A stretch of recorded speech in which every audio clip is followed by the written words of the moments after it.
Sa mga mahilig sa breakfast food, hindi na lang kayo sa umaga mabubusog sa paborito ninyong silog, pancakes at iba pang patok na almusal. Pwede na rin daw yan matikman, mapatanghalian man o hapunan sa mga all-day breakfast na kainan. Maki-food trip sa report na ito. Pinakamahalagang pagkain daw ito sa isang araw. Ito kasi nagbibigay enerhiya para tayo ay makagalaw. Kaya para ang umagahan ay huwag malaktawan, humanap kami ng ilang kainan kung saan ang ating mga paborito sa umaga pwedeng maghapon malantakan. Ang kainang ito sa Antipolo, alam na alam daw kung ano ang pagkain hinahanap-hanap ng marami sa kanilang breakfast plate. Kaya nga ang pangalan nila dito nakasunod. Ilan sa kanilang bestsellers ang Eggs Benedict na may salad, toasted English muffins, smoked back bacon at poached egg. Mabenta rin ang kanilang one-pan breakfast na good for sharing.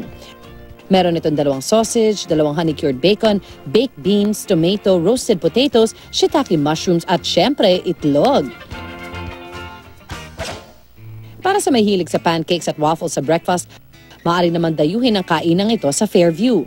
Binigyan kasi nila ng dagdag na lasa ang inyong mga paborito. Tulad na lang ng kanilang toffee banana na may 3 layers na classic pancake na pinalamanan ng dulce de leche at sa itaas ay may saging, caramel syrup, almonds at vanilla ice cream. At kung hindi pa rin sumuko ang inyong sweet tooth, pwede rin tikman ang Rocky Road Waffle.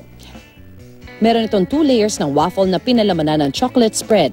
Ang taas naman ito ay binudburan ng brownies, almonds, marshmallow at may isang scoop ng chocolate ice cream.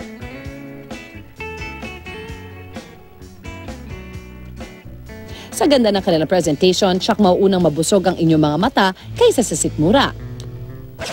Ala breakfast in bed naman ang konsepto ng kainang ito sa Tomas Morato, Quezon City. Bawat mesa may headboard na iba't ibang disenyo at kulay. Bukod sa magandang interior design, may pagmamalaki rin daw ng kainang ito ang kanilang menu na halos sakupin ng mga paboritong umagahan mula sa iba't ibang rehiyon ng Pilipinas. Bihira kasi nag-o-offer ng Filipino breakfast menu. Kaya we concentrated more on the regional, all-Filipino breakfast. Yeah. Ilan sa kanilang bestsellers sa rice meals ay ang tawilis na kilala sa Tagaytay.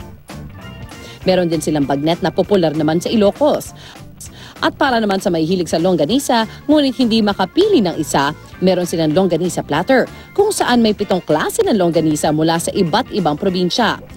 Ilan sa mga ito, Cabanatuan, Lukban, Ilocano at Tuguegarao. O di ba mga kapuso, lalo na yung hindi makabangon ng maaga, maaari na kayo mag-breakfast anytime.